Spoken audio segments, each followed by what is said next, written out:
এইভাবে বৈষম্য যদি হয়, প্রশাসনের নির্বাচন যদি হয়, গণতন্ত্র হত্যা যদি হয়, আমরা নির্বাচনে যাব না এবং বরং আমরা নির্বাচন প্রতিরোধ করব। তাই ধর্মের নামে যতগুলো দল আছে সবাই ইনসানিয়ত বিপ্লবের বিরোধিতা করছেন। একই সাথে জাতীয়তাবাদী দলগুলো ইনসানিয়ত বিপ্লবের বিরোধিতা করছে। এমনকি বর্তমান যারা মানে ক্ষমতাসীন চক্র, সমন্বয়করা, ওনারাও ইনসানিয়ত বিপ্লবের বিরোধিতা করছেন, বিভিন্ন জায়গায় বাধা দিচ্ছেন, অনেক জায়গায় হামলাও করছেন। হাইকোর্ট আমাদেরকে নিবন্ধনের রায় দিল, কিন্তু গভর্নমেন্ট রায় আমাদেরকে নিবন্ধন নির্বাচন কমিশন দিলেন না। তারপর আবার আমরা সুপ্রিম কোর্টে গেলাম, তারাও তদন্ত করলেন। সবকিছু তদন্ত করে দেখা গেল যে 200 উপজেলায় কমিটি আছে, সব জেলায় কমিটি আছে, সবকিছু আছে। এই দল নিবন্ধনের সমস্ত শর্ত পূরণ করে আরো ওভার আমাদেরকে নিবন্ধন দিলেন। তো সেভাবে আমরা 2023-এ আমরা নিবন্ধন পাই, কিন্তু আমরা আওয়ামী লীগের অধীনে নির্বাচনে যাই নাই, কারণ আমরা ওনাদেরকে 2টা দাবি দিয়েছিলাম যে সংসদ ভেঙে নির্বাচন দেন। রাজনৈতিক দলকে রাজনৈতিক দল হিসেবে স্বীকার করি না, ধর্মের নামে প্রচলিত রাজনীতির আমরা বিরোধী। আমরা বলছি মানবতার রাজনীতি, ধর্মের নামে ধর্মের প্রকৃত রাজনীতি। তো ধর্মের নামে রাজনৈতিক দলগুলো ধর্ম ধ্বংসাত্মক, মানবতার ধ্বংসাত্মক। তাই ধর্মের নামে যতগুলো দল আছে সবাই ইনসানিয়ত বিপ্লবের বিরোধিতা করছেন। একই সাথে জাতীয়তাবাদী দলগুলো ইনসানিয়ত বিপ্লবের বিরোধিতা করছে।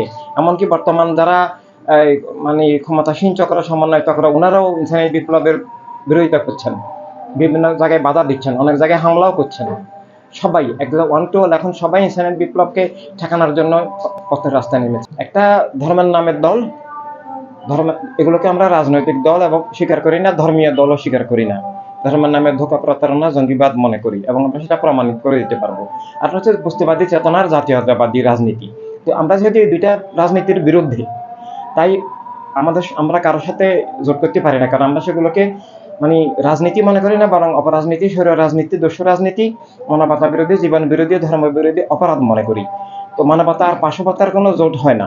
তারপরেও যদি কোনো দল যদি স্বীকার করে যে রাষ্ট্র এক ধর্মের নয়, এক জাতির নয়, রাষ্ট্র সবার, সব মানুষের অধিকার যদি স্বীকার করে, তাহলে মানবতা রাজনীতি, মানবতা রাষ্ট্রের পক্ষে যদি তারাও আসেন, আমরা যে কোনো দলের সাথে আমরা ঐক্যজোট করব ইনশাআল্লাহ। যে আমাদের কমিটি আছে কিনা, এটা আমাদেরকে যখন নিবন্ধন দেয় নাই, আমরা এই নিবন্ধনের জন্য আবেদন করি 2018-তে, কিন্তু এরপরে আমাদেরকে নিবন্ধন দেয় নাই। তখন হাইকোর্ট তদন্ত করল যে নির্বাচন কমিশনের যে শর্ত, 200টা উপজেলায়, শুধু জেলায় নয়, 200টা উপজেলায় কমিটি থাকতে হবে এবং এই কমিটিগুলো নাম, ঠিকানা, মোবাইল নম্বর সহ থাকতে হবে, আইডি নাম্বার সহ থাকতে হবে কমিটিগুলোর।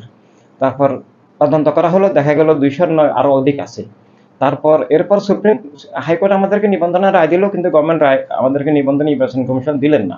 তারপর আবার আমরা সুপ্রিম কোর্টে গেলাম, তারাও তদন্ত করলেন। সবকিছু তদন্ত করে দেখা গেল যে 200 উপজেলায় কমিটি আছে, সব জেলায় কমিটি আছে, সবকিছু আছে। এই দল নিবন্ধনের সমস্ত শর্ত পূরণ করে আরো ওভার আমাদেরকে নিবন্ধন দিলেন। তো সেভাবে আমরা 2023-এ আমরা নিবন্ধন পাই, কিন্তু আমরা আওয়ামী লীগের অধীনে নির্বাচনে যাই নাই, কারণ আমরা ওনাদেরকে 2টা দাবি দিয়েছিলাম যে সংসদ ভেঙে নির্বাচন দেন এবং সেনাবাহিনীর অধীনে একটা প্রত্যক্ষ তত্ত্বাবধানে নির্বাচন হতে হবে নিরাপত্তার জন্য। মা বোন সবাই কেন্দ্রে যেন ভোট দিতে যেতে পারে, নিরাপদে ফিরে আসতে পারে। আর যদি সংসদ বহাল থাকে, তাহলে স্থানীয় এমপির তত্ত্বাবধানে পুলিশ প্রশাসন সব থাকে এবং সন্ত্রাসী বাহিনী থেকে আমরা নিরাপদে ভোট দিতে পারি না। এই জন্য আমরা 23-এ নির্বাচন বর্জন করেছি। এখনো আমরা 300 আসনে আমরা প্রস্তুত। আমাদের সব জায়গায় সদস্য আছেন, জনগণ আমাদের সমর্থনে আছে, কোটি জনগণ আমাদের সমর্থনে আছেন, শুধু লক্ষ্য নয়।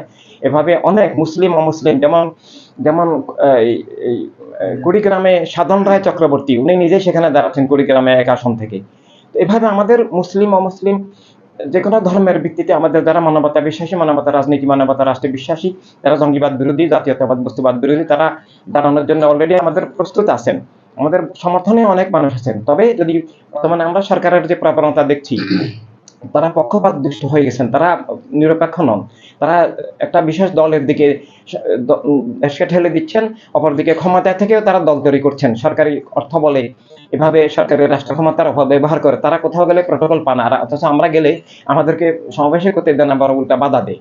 তো এইভাবে বৈষম্য যদি হয়, প্রশাসনের নির্বাচন যদি হয়, গণতন্ত্র হত্যা যদি হয়, আমরা নির্বাচনে যাব না এবং বরং আমরা নির্বাচন প্রতিরোধ করব। আর যদি সুষ্ঠু নির্বাচনে, নিরপেক্ষ নির্বাচনে সব 300 আসনে যদি আমরা কাজ করতে পারি, তাহলে আমরা অবশ্যই ইনশাল্লাহ নির্বাচনে যাব। এটা আমাদের জন্য অবশ্যই পরীক্ষা। এটা আমাদের আগামীকাল ছিল 22 তারিখ, কিন্তু এটা অনেক চক্রান্ত করে এটাকে প্রথম ওনারা অনুমতিই দেন নাই, প্রশাসন, পুলিশ এগুলো অনুমতিই দিচ্ছেন না। তারপরে শেষ পর্যন্ত অনেকভাবে চেষ্টা করার পর আবার আগামী সপ্তাহের জন্য অনুমোদন দিয়েছেন।